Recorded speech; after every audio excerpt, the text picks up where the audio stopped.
My name's Chris, and I'm about to celebrate 100 downloads on the maxforlive patch I made. So I thought I'd show you some of the ways that I use the Flame tame machine. The patch I made interfaces with the 190/2 MIDI CV gate interface. Alright, so here's the patch. Gives you some of the basic functions under the hood.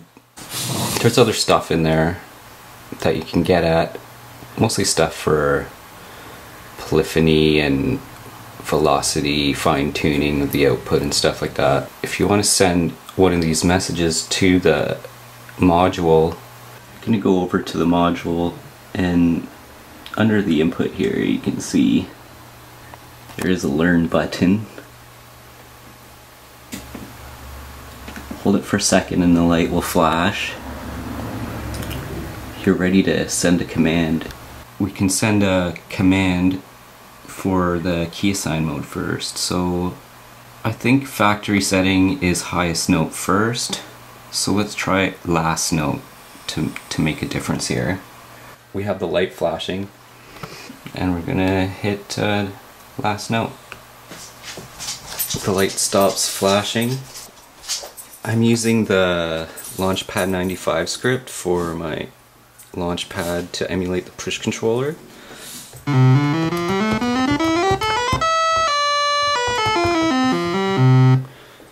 Pick a different scale here. You can see it's playing the last note that I played. Let's go back and set it to highest note here.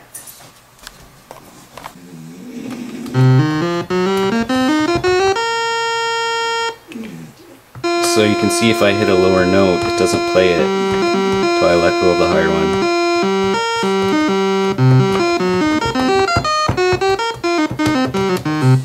The other modes, the reference and stack modes, are more for polyphony stuff. Can set retriggering and velocities as standard to the two other CVs. In case you're wondering what all that noise is in the background,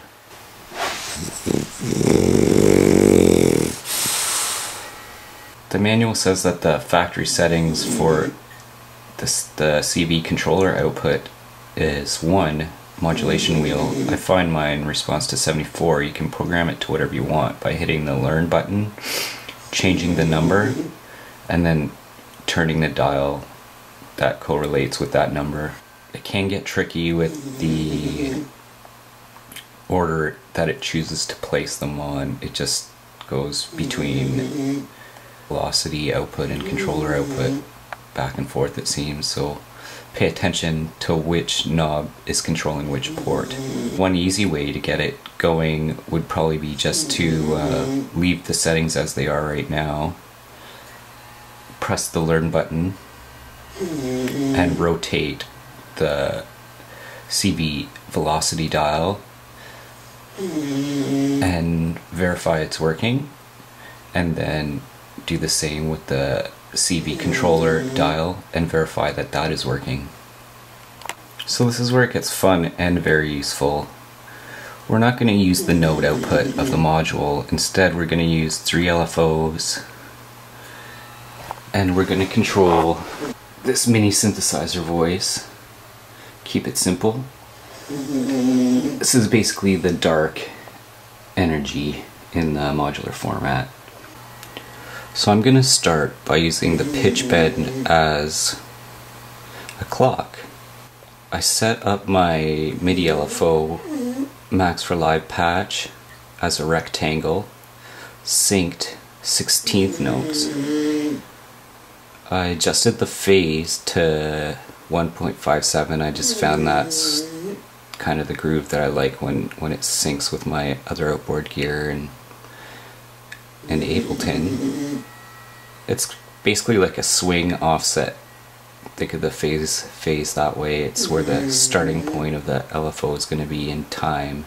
First off, we're going to have to map it to the pitch bend. So I'm going to hit the map button. It's kind of hard to see with the disco skin, but this is the map button down here. It says map. And then I'm going to select the pitch bend. And you can see that gray when you move it. It's no longer blue. That's because it's being controlled by this now. So I'm just going to hit start here. And you can see it's sending out the square waves in time there, and the pitch bend is doing what it's told by this. I have it synced so I can change the clock speed, eighth notes, quarter notes, on and on, up to 16 bars from 48th notes. So 16 is what we're going to use as a clock for the tame machine. That's what it's expecting. So it's the pitch bend out on the module. Here we go. So we got the module here. Take the pitch out into the 16th inputs. You can see this is a tap tempo button mode or external sync mode, 16th notes. So it is responding to live. Stop. You can see that it stopped in the plug-in, and the lights stopped flashing over there. Hit the play button, and off she goes. We have two other CVs. I'm going to use one for pitch, and the other one we'll decide later on. So I have a second LFO. I'm going to map that to the volume CV or velocity CV. So we have our velocity CV. Patch it into the CV input. So let's test what we've done here by patching out of the flame and into the Doepfer. The flame tame machine is quite interesting with its little beat pulse output. We're going to utilize that, and we're going to send it into the ADSR gate input, and we're going to take the CV out of the flame and we're going to put it into the VCO frequency control. Beat out.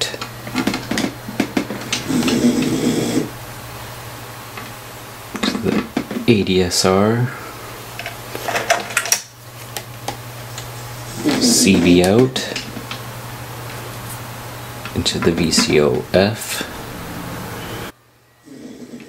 We have the VCA set to the ADSR for a volume envelope source. And we're gonna hit play and see what happens here.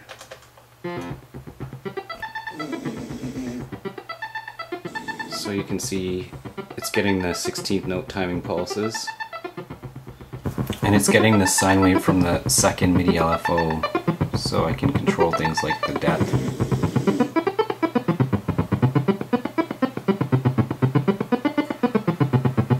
The offset.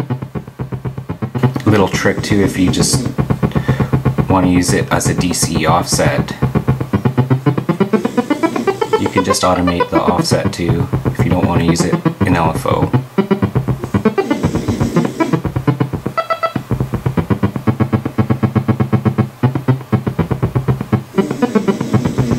But it's cool because it is synced, so I can pick a different shape here. Let's try it.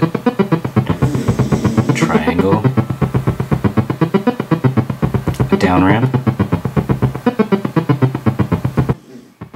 So let's adjust the range a bit, get something a little cooler going on.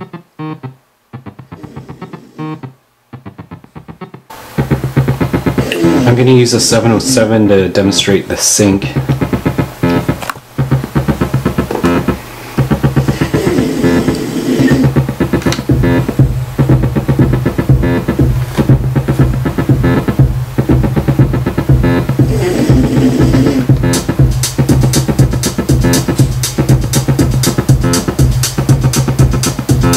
Little analog delay never hurts.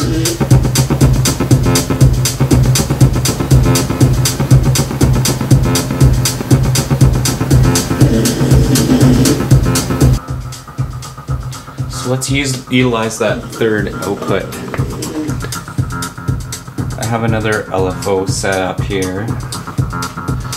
It's not synced, it's just free running. You have that option to sync or turn off sync. So I'm going to map that to the final output. Controller output on the bottom, and then I'm just going to patch it into the frequency cutoff.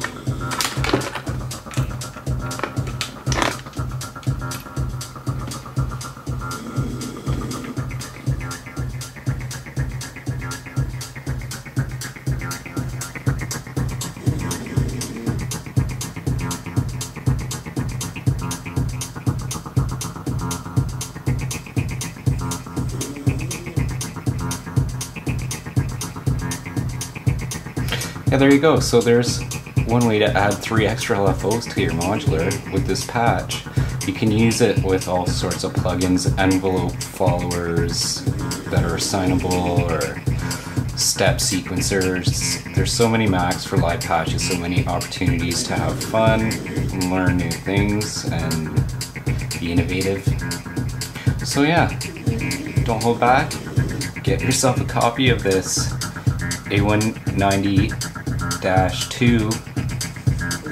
It's a lot of fun, really useful. It can save you some money in your modular, and it's also MIDI synced up with Ableton, so you can start resampling and running it with your drum machines and whatever you want. Peace.